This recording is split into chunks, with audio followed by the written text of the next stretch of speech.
प्रश्न मांडतात आमच्या शेतकऱ्यांवर, आमच्या तरुणांच्या बेरोजगारीवर आणि आमच्या विद्यार्थ्यांच्या, समजा MPSCचे विद्यार्थी असतील त्या विद्यार्थ्यांवर आपण ज्या पद्धतीने प्रश्न मांडतात, अगदी त्यामुळे अगदी तरुणांच्या मनात आपण एक वेगळं स्थान निर्माण केलेलं आहे.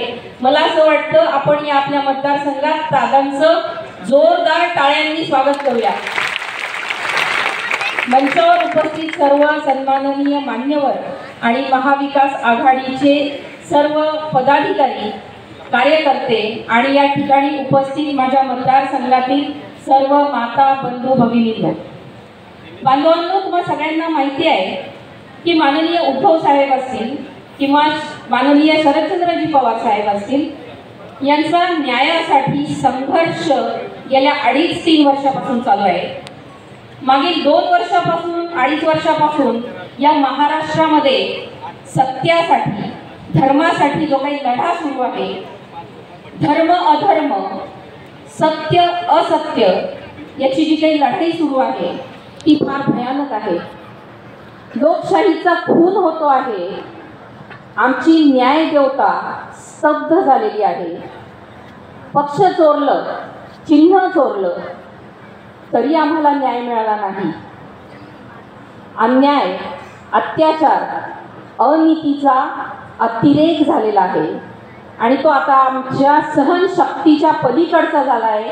म्हणून आत्ता आम्हाला या गद्दारांना थांबवण्याची आणि अगदी योग्य वेळ आलेली आहे.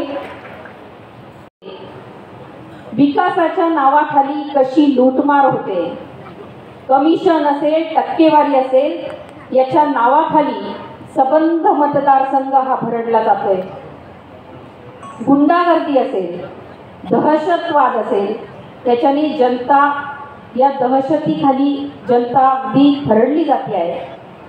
विकासाच्या नावाखाली मतदारसंघाचा चेहरा भकास झालेला आहे आणि आमच्या मतदारसंघाला गद्दारीचा फार मोठा कलंक लागलेला आहे. बांधवांनो, पाचोरा भडगाव मतदारसंघामध्ये, दादा आमच्या या मतदारसंघात मोठी गावं आहेत. समजा पाचोरा असेल, भडगाव असेल, नगरदेवळा, भामरूड, अशा गावांना, इतक्या मोठ्या मोठ्या गावांना 10-10, 12-12 दिवस पिण्याचं पाणी सुद्धा येत नाही.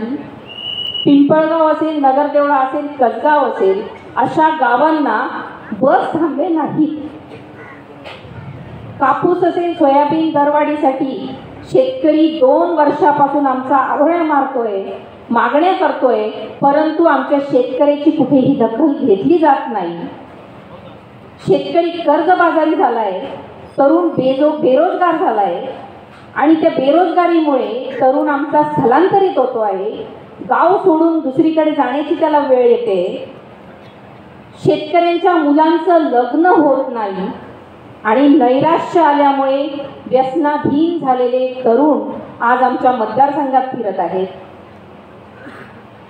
निवडणुका आल्या की आमचे विषय असतात, आमच्या विरोधकांचे विषय असतात, MIDC आणणार म्हणजे यांना निवडून द्या, आम्ही MIDC आणू. ते फक्त गाजर दाखवतात, बंधारा बांधणार, याचे गाजर आमचे लोकप्रतिनिधी दाखवतात, फक्त निवडणुकीपुरतं दाखवत असतात. सत्तेसाठी आज या गटात, उद्या त्या गटात, असं आमच्या विरोधकांचं चाललेलं असतं. आज याला पाठिंबा तर उद्या त्याला पाठिंबा. ही भूमिका आज आमचे विरोधक बजावत आहेत. स्वार्थासाठी जातीपातीचं राजकारण आणि जातीपातीचं विष या मतदारसंघामध्ये पेरलं जात आहे. पण मतदारसंघ आता जागृत झालेला आहे आणि कारण की या मतदारसंघामध्ये लोकांना बदल हवा आहे. खरं तर बदल मागच्याच वेळी हवा होता म्हणून असा कल दिला गेला. पण आता लोक इतकं जागरूक झालेले आहेत की त्यांना आता यावेळी ठरवून टाकलंय की आम्हाला बदल घडवून आणल्याशिवाय पर्याय नाही. तरच आमचा शेतकरी, तरच आमचा तरुण, तरच आमच्या महिला ह्या व्यवस्थित राहतील, सुरक्षित राहतील, हे आता सगळ्यांना जाणवायला लागलेलं आहे. माझी या 2024ची उमेदवारी जी आहे ती फक्त गद्दारीच्या विरोधात ही निवडणूक मी लढणार आहे. ती फक्त निष्ठावंतांच्या पाठिंब्यामुळे आणि आपल्या मायबाप जनतेच्या पाठिंब्यामुळे माझी उमेदवारी आहे, हे मी आज आपल्या सगळ्यांना दादांच्या समोर स्पष्ट करते. कारण की काही लोक म्हणतात की बाहुबलीची सेटिंग आहे, पण मी माझ्या रक्तात सेटिंग हा विषय नाही. कारण आरो तात्यांनी कधीही कोणासोबत सेटिंग केली नाही, म्हणून माझ्या रक्तात सेटिंग नाही हे मी आपल्या सगळ्यांना, तसं आपल्याला माहिती आहेच, परंतु माझं काम आहे सगळ्यांना सांगणं, म्हणून मी आपल्या सगळ्यांना सांगते. या मतदारसंघाची लेक म्हणून मी आपल्याला विनम्रपणे वचन देते की आपण ज्या पद्धतीने माझ्यावर विश्वास ठेवणार आहे, ज्या पद्धतीने 2 वर्षापासून मला आपल्याकडून प्रतिसाद मिळतोय, आपण विश्वासाने माझ्यावर जो विश्वास ठेवतायत त्या विश्वासाला मी कधीही तडा जाऊ देणार नाही, हे मी आपल्या सगळ्यांना आज ते वचन देते. आणि ज्या पद्धतीने तात्यासाहेबांचं होतं की भयमुक्त आणि भ्रष्टाचारमुक्त सर्वांगीण विकास हे तात्यांचं ध्येय होतं, माझं देखील ध्येय त्याच पद्धतीचं राहणार आहे. मी देखील स्वतः कृषी पदवीधर आहे. शेती आणि शेतकऱ्यांच्या काही समस्या आहेत त्या सगळ्या मला माहिती आहे. मग ते वीज असेल, ते सिंचन असेल, शेतकऱ्यांना मिळणारा हमीभाव असेल, या सगळ्या प्रश्नांवर शासन दरबारी आवाज उठवून मी माझ्या शेतकऱ्यांना न्याय दिल्याशिवाय राहणार नाही. मतदारसंघात ते म्हणजे शेतरस्ता, ते शेतरस्ते किंवा गाव रस्ते, शौचालय, पिण्याचं पाणी, सिंचन, शिक्षण, आरोग्य, या सगळ्या समस्या ज्या आहेत त्या मी अगदी प्राधान्याने त्याचं नियोजनबद्ध मी काम करणार आहे, हे मी आपल्या सगळ्यांना शब्द देते. आपल्या मतदारसंघामध्ये उद्योग आणि व्यापार वृद्धीसाठी नियोजनबद्ध कृती आराखडा मी तयार करून ठेवला आहे. अगदी मी त्याच पद्धतीने रोजगार निर्मितीसाठी माझे प्रयत्न असणार आहेत. आज या पाचोरा भडगाव मतदारसंघामध्ये निर्मल सीड्स सारखा मोठा उद्योग समूह आहे, ज्या उद्योग समूहाचे 22 राज्यांमध्ये विस्तार आहे. उत्कृष्ट असे वाण निर्मल सीड्सने आणलेले आहेत बाजारात. निर्मल सीड्सचं संशोधन इतकं चांगलं आहे की हरित क्रांतीचे प्रणेते डॉक्टर स्वामीनाथन साहेबांनी निर्मल सीड्सच्या वाणांचं कौतुक केलं होतं. त्याचबरोबर अब्दुल कलाम साहेबांनी सुद्धा त्या निर्मल सीड्सच्या वाणांचं कौतुक या ठिकाणी केलेलं होतं. आणि माझे विरोधक काल परवा त्यांनी प्रेस घेऊन म्हटलं की निर्मल सीड्सच्या बाबतीत काही लोक म्हणतात कॉर्पोरेट आहे. कॉर्पोरेट आहे, बरोबर आहे, म्हणून मला शिस्त आहे. ती शिस्त मी राजकारणात वापरते, तुमच्यासारखी बेशिस्त मी नाही राहू शकत. कॉर्पोरेट हे असणं हे चांगलंच आहे, कॉर्पोरेट असणं वाईट नाही आहे. निर्मल सीड्सचा जो काही व्यवसाय आहे माझा, हा प्रामाणिकतेचा व्यवसाय आहे. माझ्या वडिलांनी घाम गाळून कष्टाने उभा केलेला व्यवसाय आहे. तो गद्दारी, लाचारी किंवा कोणाचं वाईट करून तो व्यवसाय त्यांनी कधीच उभा केलेला नाही. म्हणून माझ्यावर जेव्हा तुम्ही एक बोट दाखवतात तेव्हा तुमचे 4 बोटं तुमच्या स्वतःकडे आहेत, हे तुम्ही लक्षात घेतलं पाहिजे. ठोस अशी मदत निर्मल सीड्सने केलेली आहे. लोकलला पाचोरा भडगाव मध्ये सुद्धा मोठ्या प्रमाणात मदत केली. मधल्या काळामध्ये आपल्याकडे डेंग्यूची साथ मोठ्या प्रमाणात आली, त्यावेळी निर्मल सीड्सने पूर्ण मतदारसंघामध्ये फवारणीचं शेड्यूल केलं. अक्षरशः लोक मरत होते, इतकी वाईट परिस्थिती असताना सुद्धा निर्मल सीड्स तत्परतेने समाजाच्या कामासाठी आले.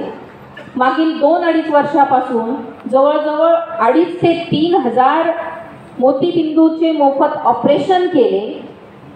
एवढं सामाजिक कार्य निर्मल सीड्सचं चालू असताना ज्या पद्धतीने निर्मल सीड्सवर किंवा माझ्या वैयक्तिक माझ्यावर ज्या पद्धतीने टीका होतात, टीका करणाऱ्यांनी विचार करून टीका केल्या पाहिजे.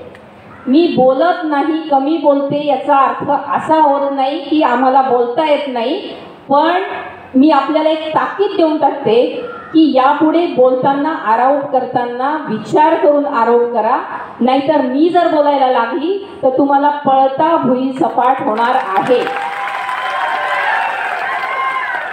तुमचं उदर, या सगळ्यांचं उदर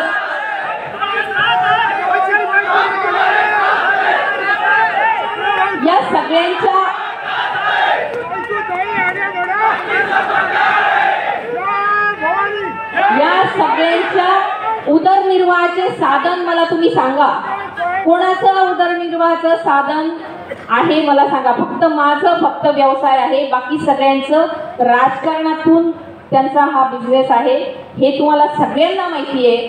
म्हणून यांनी कोणीही मला बोलायची वेळ आणू नये ही मी त्यांना सगळ्यांना आज ताकीद देऊन टाकते. बांधवांनो, आता त्यांच्यावर बोलायला अजून आपल्याकडे पुढचे 15 दिवस आहेत, भरपूर बोलणार आहेत आपण. प्रत्येक जण इथे बसलेला वाट बघतोय की मला कधी संधी मिळेल, त्यामुळे आपण त्यांच्यावर त्यांचा हिशोब नक्कीच घेऊ नंतर. पण मी आपल्याला एक गोष्ट सांगू इच्छिते, ही रात्र वैऱ्याची आहे. गाफील राहू नका, कोणत्याही भूलथापांना प्रलोभनांना आपण बळी पडू नका. तुम्हाला माहिती आहे आपल्या मतदारसंघात 60-40चा फॉर्म्युला किती जोरात चालतो, पडद्यामागची सेटलमेंट किती जोरात चालते. त्यामुळे मी आता त्याच्यावर जास्त बोलणार नाही, परंतु मी आदरणीय साहेबांना सांगेल की आपण इथे राष्ट्रवादी असेल म्हणजे आपल्या महाविकास आघाडीमधून आपण सांगावं सगळ्यांना की जे काही आपली महाविकास आघाडी आहे तिची वज्रमूठ किती पक्की आहे. आता बाकीचं मी जास्त बोलण्यापेक्षा साहेब बोलतीलच, पण इथे जातीपातीचं जे काही राजकारण चालतं ते फार विचित्र राजकारण आहे. सर्व जाती धर्माचे लोक इथे गुणे गोविंदाने वागतात, पण हे समाजात तेढ निर्माण करण्याचं काम जे काही आहे होत आहे त्याला आपण थारा देऊ नये. माननीय उद्धव साहेबांनी व महाविकास आघाडीने मला या मतदारसंघामध्ये एक महिला म्हणून उमेदवारी देऊन नारी शक्तीचा सन्मान केलेला आहे आणि या मतदारसंघामध्ये पहिली महिला आमदार म्हणून निवडून येण्यासाठी विधानसभेत जाण्यासाठीची संधी म्हणजे हा एक इतिहासच होणार आहे. जेव्हापासून स्वातंत्र्य मिळालं तेव्हापासून तर आजपर्यंत एकही महिला उमेदवार इथं झालेली नाही. म्हणून या संधीचं सोनं आपल्याला करायचं आहे आणि या मतदारसंघाची लेक म्हणून आपली बहीण म्हणून आपण सगळ्यांनी हे जाती धर्माचा विचार न करता मला विधानसभेत पाठवून या मतदारसंघात आपण नवीन इतिहास घडवाल आणि नारी शक्तीचा सन्मान करावा अशी मी आपल्या सगळ्यांना विनंती करते. आज या ठिकाणी माननीय रोहितदादा यांनी उपस्थिती देऊन महाविकास आघाडीची वज्रमूठ किती मजबूत आहे हे दाखवून दिलं आणि आपल्या सगळ्यांच्या वतीने मी साहेबांचं मनापासून आभार मानते आणि